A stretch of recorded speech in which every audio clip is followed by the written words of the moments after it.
Yeah. So very good evening once again. So today we are here to discuss about molecularity, right? एक chemical reaction में हमको पता है कि दो चीजें होती है, ओके? पहला होता है रिएक्टेंट्स, ओके, और दूसरा होता है प्रोडक्ट्स, राइट? तो मॉलिक्यूलैरिटी मींस वो होता है the number of reactants which are participating in the chemical reaction is generally called as molecularity, right? Number of reacting species, number of reacting species, species में कुछ भी आ सकता है, एटम्स, आयंस, मॉलिक्यूल्स, कुछ भी, एटम्स, आयंस और molecules, right, which take part in the elementary chemical reaction, which take part in the elementary chemical reaction. Chemical reaction में जो भी आपके रिएक्टिंग स्पीसीज हैं वो पार्टिसिपेट करते हैं, तो that count is called as, मतलब कितने रिएक्टेंट्स पार्टिसिपेट कर रहे हैं, that particular count is called as molecularity, right? तो कितने स्पीसीज आपके रिएक्शन में पार्टिसिपेट कर रहे हैं, अगर मैं उनका एक काउंट निकाल लूं तो उसको हम बोलेंगे मॉलिक्यूलैरिटी, राइट? तो उसमें ये बोल रहा है कि वो रिएक्टिंग स्पीसीज को आपस में, कंडीशन क्या है देखो, okay, what is the condition? Condition is these reacting species, जो भी आपकी रिएक्टिंग स्पीसीज है, must collide with each other, इनके आपस में कोलिजन होना चाहिए, they must collide with each other and they should bring a chemical reaction. जितने भी रिएक्शन स्पीसीज हैं, आपके रिएक्टिंग स्पीसीज हैं, आपस में कोलिजन करके केमिकल रिएक्शन को लाना चाहिए। अगर कर रहे हैं ऐसा तो समझ लीजिए कि उनका count is molecularity, right? For example मैं आपको बताता हूं, NH4NO2, okay, this is called as ammonium nitrate, okay? तो जब भी आप अमोनियम नाइट्रेट को डिसोसिएट करते हो, व्हाट यू विल गेट, दो नाइट्रोजन है, सेपरेट हो जाएगा, ओके? उसके बाद H4O2, 2H2O। अब आप एक चीज देखिए कि इसमें नंबर ऑफ रिएक्टेंट्स कितने हैं, the reactants is equal to 1, so the मॉलिक्यूलैरिटी of the reaction is 1। सीधी बात है, हम ऑर्डर ऑफ द रिएक्शन जब भी कैलकुलेट करते थे, हमें ये देखना होता था कि वो सॉलिड है, लिक्विड है, गैस है, वो एक्चुअली रिएक्शन में टेक पार्ट कर रहा है। बहुत सारे एक्सपेरिमेंटल तरीके होते हैं, बट मॉलिक्यूलैरिटी में ऐसा नहीं है। If it is in the reactant side, आप रिएक्टेंट साइड को डायरेक्टली काउंट करो और वो काउंट ही आपका मॉलिक्यूलैरिटी होता है, right? Now मॉलिक्यूलैरिटी is generally of two types, okay? Reactions अगर आप देखोगे तो रिएक्शंस आपके दो टाइप होते हैं। क्या क्या होते हैं? सबसे पहला टाइप होता है सिंगल स्टेप, जो एक बार में रिएक्शन परफॉर्म कर देता है, एंड दूसरा होता है multi step. So let's discuss the type of reactions. Reactions are generally of two types. The first type is single step and the second style is multi-step, जिसमें दो या दो से ज्यादा स्टेप्स में आपका एक रिएक्शन कैरी आउट होता है। सिंगल स्टेप तो आपको क्लियर है, ओके? सीधा सीधा एग्जांपल बताता हूं, जैसे कि कॉपर सल्फेट है, आयरन के साथ रिएक्ट किया, एक बार में आयरन सल्फेट बन गया और कॉपर अलग हो गया। ये सिंगल स्टेप रिएक्शन है, सीधा रिएक्टेंट्स आपस में रिएक्ट करते हैं, प्रोडक्ट बनाते हैं। बट मल्टी स्टेप ऐसा नहीं होता है, ओके? मल्टी स्टेप में क्या होता है, suppose if A and B has to form C, then उसमें क्या होता है मैं आपको बताता हूं। ये रिएक्शन अगर आप ब्रेकआउट करोगे, ओके, तो सबसे पहला स्टेप आपका क्या होता है, फर्स्ट स्टेप की अगर मैं बात करूं, this A and B first of all combine to form an intermediate. Okay, तो ए एंड बी सबसे पहले कंबाइन करेंगे, एक इंटरमीडिएट को फॉर्म करेंगे, फिर इस इंटरमीडिएट से आपको सी मिलता है, सी। ओके, ये आपका स्लो स्टेप है, समझ लेते हैं हम, ये आपका स्लो स्टेप है, समझ लेते हैं, राइट। सो आपको एक चीज मैंने हमेशा बताया कि if there is multi step reaction and if one reaction is slow, तो इसको हम बोलते हैं rate determining step. This is called as rate determining step. तो if we are having more than one step, there will be one step which is rate determining। हमारे पास अगर एक या एक से ज्यादा स्टेप्स हैं, मतलब दो या दो से ज्यादा स्टेप्स हैं, तो कोई एक स्टेप आपका रेट डिटरमाइनिंग होता है जो कि स्लो होता है। तो ये दोनों में इंटरमीडिएट से जब सी फॉर्म हो रहा है तो ये आपका रेट डिटरमाइनिंग स्टेप हो गया। ओके, अब कोई अगर पूछता है कि भाई आपका इसमें मॉलिक्यूलैरिटी क्या है, तो देखो पहले रिएक्शन में आपके क्या थे, दो रिएक्टेंट्स थे, तो इसकी मॉलिक्यूलैरिटी कितनी हो जाएगी, 2।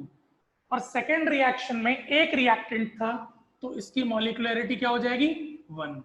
तो देखिए सीधी सादी बात है, नंबर ऑफ रिएक्शंस जो पार्टिसिपेट करते हैं रिएक्टेंट्स, उससे मॉलिक्यूलैरिटी निकालते हैं। लेकिन हम ऑर्डर की बात करते हो तो ऑर्डर में हम स्ट्रिक्टली रेट डिटरमाइनिंग स्टेप को देखते, बाकी स्टेप्स को नजरअंदाज करते। तो इस पर्टिकुलर इसका अगर मैं ऑर्डर निकालूं तो ऑर्डर के लिए सिर्फ मुझे ये स्टेप देखना होगा और order should be equal to 1। यहाँ पे आपका ऑर्डर 1 आ जाता है। तो इस तरीके से मल्टी स्टेप और सिंगल स्टेप में आप फर्क देख रहे हो, राइट। मल्टी स्टेप में मॉलिक्यूलैरिटी आप डायरेक्टली निकाल सकते हो, whereas ऑर्डर के लिए you need to determine the rate determining step और the slowest step. Okay, so now difference between order and molecularity।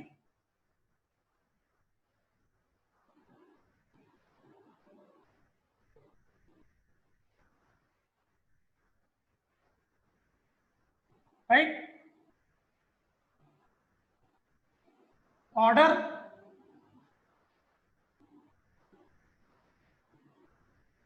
molecularity। now the first difference, order can be fractional, उल्टा है, order can be fractional whereas molecularity cannot be fractional। right, क्योंकि molecularity क्या है, straight away number of reactants का count है। तो number, अभी जब भी आप कोई चीज का नंबर निकालते हो तो एक चीज को समझो कि whenever you are counting something, तो यू कैन नॉट से कि ये आपका 1/2 है। Clear? coming to second difference, okay, order is sum of power of मैंने बताया था कि आप कैसे निकालते हो ऑर्डर, सम ऑफ, ओके थोड़ा सा बड़ा लिखने बोल रही है आकृति, सम of power of concentration of reactants, right? Order is sum of power of concentration of reactants। जब आप रेट लॉ लिखते हो तो कंसंट्रेशन ऑफ रिएक्टेंट्स में कुछ पावर लिखते हो, राइट? याद है आपको, rate is directly proportional to a power x b power y। तो ये x प्लस y आपका जो पावर है ये आपका ऑर्डर होता है, right? So order is sum of power of concentration of reactants, right? Now whereas molecularity अगर की मैं बात करूं, okay, so now molecularity is number of molecules or ions taking part in the chemical reaction, okay? जो molecules ions, जितने molecules आपके reaction में taking part कर रहे हैं या पार्टिसिपेट कर रहे हैं, that is मॉलिक्यूलैरिटी। Okay, the third difference, okay, rate determining step जो होता है, ओके, वो आपका मॉलिक्यूलैरिटी में रिक्वायर्ड होता है। rate determining step is required. Okay क्यों? क्योंकि जब मल्टी स्टेप होता है तो मल्टी स्टेप में हम रेट डिटरमाइनिंग स्टेप निकालते हैं और रेट डिटरमाइनिंग स्टेप की जो मॉलिक्यूलैरिटी होगी वो ओवरऑल रिएक्शन की मॉलिक्यूलैरिटी होती है, राइट? जैसे मैंने अभी बताया आपको कि A plus B gives C, sorry intermediate, और इंटरमीडिएट गिव्स C। अब इसकी मॉलिक्यूलैरिटी 2 है, इसकी मॉलिक्यूलैरिटी 1 है, बट इन दोनों में रेट डिटरमाइनिंग स्टेप क्या है? ये है। तो overall मॉलिक्यूलैरिटी of the reaction becomes 1। तो इसमें रेट डिटरमाइनिंग स्टेप मुझे जरूरत पड़ता है, क्योंकि नहीं तो मैं डायरेक्टली देख के 2 लिख दूंगा तो कैसे चलेगा, है ना? सो I need a rate determining step in the मॉलिक्यूलैरिटी 1, where as in the order में आपको रेट डिटरमाइनिंग स्टेप की जरूरत नहीं होती, यहां पे आपको ओवरऑल रिएक्शन की जरूरत होती है।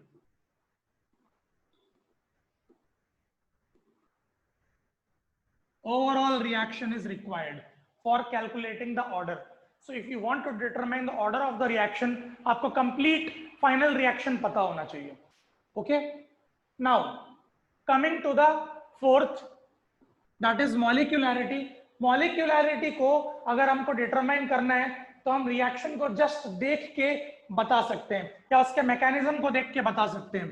Can be determined by with the help of its mechanism।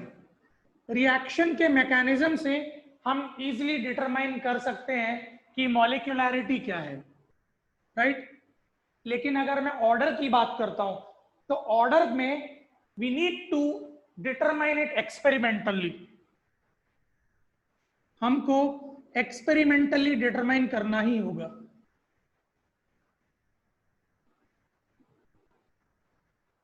Right? Next, order can be fractional as well as zero, ये आप लिख सकते हो। whereas molecularity can't be fractional and zero। molecularity कभी आपका जीरो नहीं हो सकता, पर ऑर्डर आपका जीरो हो सकता है। Order can be in fractional form but molecularity cannot be in fractional form, right? तो ये 4 डिफरेंसेस हैं ऑर्डर और molecularity में जो आपको समझना है।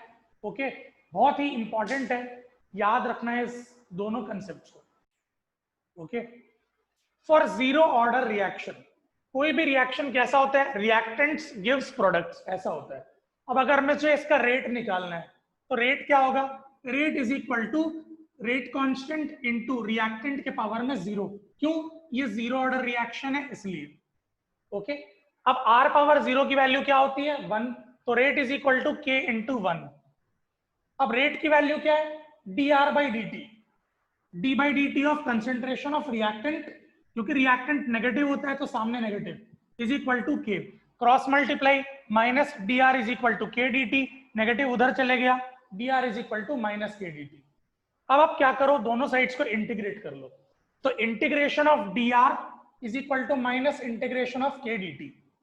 इंटीग्रेशन और डी दोनों आपस में कैंसिल होके आर बन जाएगा, यहां भी माइनस के बाहर आ जाएगा, dt का इंटीग्रेशन बिकम्स t प्लस कोई कांस्टेंट वैल्यू लिखते हैं हम जब हम इंटीग्रेशन पूरा कंप्लीट करते हैं, ऑलवेज हम प्लस c लिखते हैं।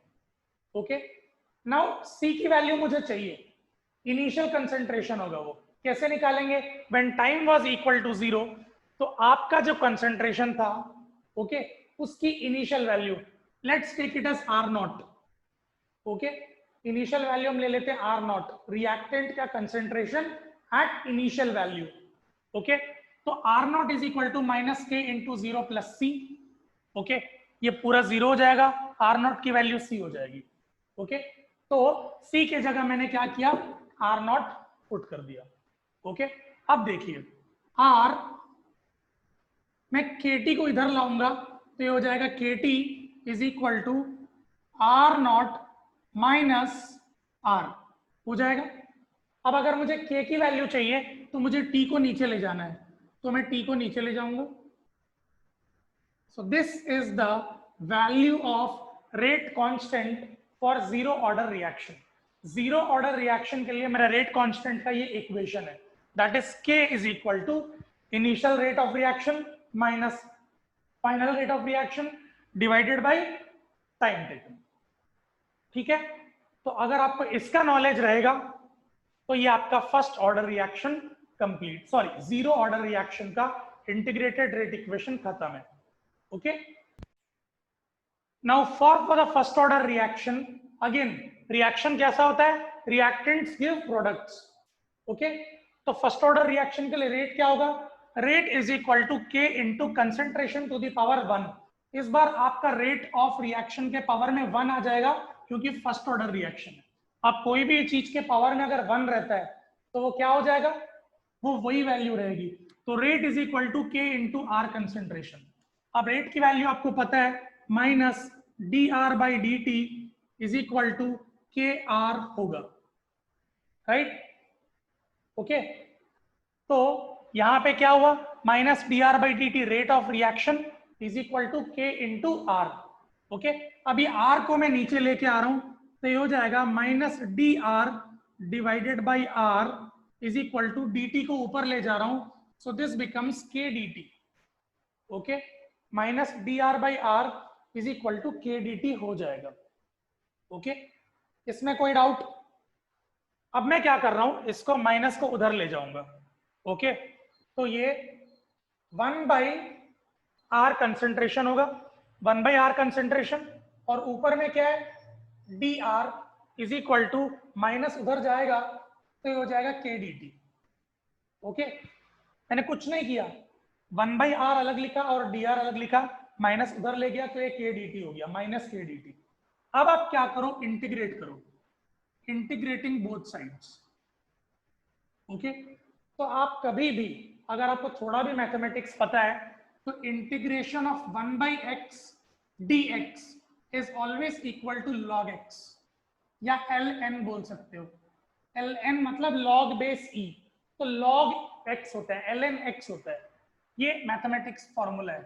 तो 1 बाई आर डी आर अगर लिखा हुआ है तो समझ जाइए कि जब आप इंटीग्रेट करेंगे तो आपको मिलेगा log of r is equal to, ठीक है, तो पहले मैं इंटीग्रेट कर लेता हूं, डायरेक्ट नहीं करते, integration of 1 by r d r is equal to minus k, बाहर आ जाएगा इंटीग्रेशन ऑफ डी टी। ठीक है, अब देखिए 1 by r d r means log of concentration of r is equal to minus k, d t मतलब हो जाएगा t plus c. Okay, d t का इंटीग्रेशन विल बी टी और plus c तो आपको करना है, मैंने अभी बताया था। Okay, now again at time t is equal to 0 ले लो, मतलब एकदम इनिशियल समय पे। सो आपका इनिशियल कंसेंट्रेशन जो होगा वो लॉग आर नॉट होगा, क्योंकि ये इनिशियल कंसेंट्रेशन है। Log r nought is equal to minus k multiply by 0 plus c, या log r nought is equal to ये पूरा का पूरा 0 हो जाएगा सी। तो मुझे कंसेंट्रेशन दैट इज सी की वैल्यू मिल गई, that is log of are not. Okay, इसको इक्वेशन नंबर 1 में पुट कर लो तो क्या आएगा, log of r is equal to minus के T plus log of are not. Okay, ये आ गया, यहाँ पे ऊपर में लिख देता हूं।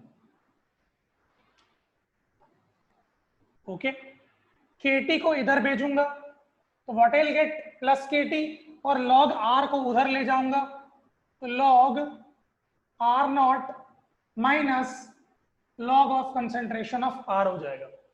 अब देखिए लॉग का एक अगेन लॉ है, ठीक है, क्या होता है पता है, log of a minus log of b is equal to log of a by b होता है, हमेशा याद रखना। log of a minus log of b is equal to log of a by b। तो kt इज इक्वल टू, क्योंकि ये a और b की तरह है तो ये हो जाएगा log of r not divided by r। Okay, मतलब log of concentration of r not divided by concentration of r हो जाएगा। ओके, तो ये हो गया log का concentration that is equal to kt। Okay, अब kT की वैल्यू अगर मुझे निकालनी है, ln मतलब होता है log base e, so you have to convert this into log base 10. तो मैंने हमेशा बताया log base e को log base 10 में कन्वर्ट करना है, तो आपको एक फिगर मल्टीप्लाई करना पड़ता है, that is 2.303 log 10 concentration of R not divided by concentration of R, ये होता है आपका kT. तो अगर आपको k की वैल्यू निकालनी है तो t को नीचे लिखना होगा, सो आपका रेट कांस्टेंट की वैल्यू हो जाएगी k is equal to 2.303 upon t log 10 initial rate of reaction divided by final rate of reaction. ये आपका रेट कांस्टेंट है फर्स्ट ऑर्डर रिएक्शन का. For the first order reaction k is equal to 2.303 upon t log 10 concentration of R naught divided by concentration of R. कोई doubt? तो ये होता है आपका rate order reaction first order और second order का. इसके बाद आपका अगला टॉपिक स्टार्ट होता है हाफ लाइफ. ओके, जिसको मेरे को पढ़ाने में समय लगेगा. अच्छा टॉपिक है और इंपॉर्टेंट टॉपिक है.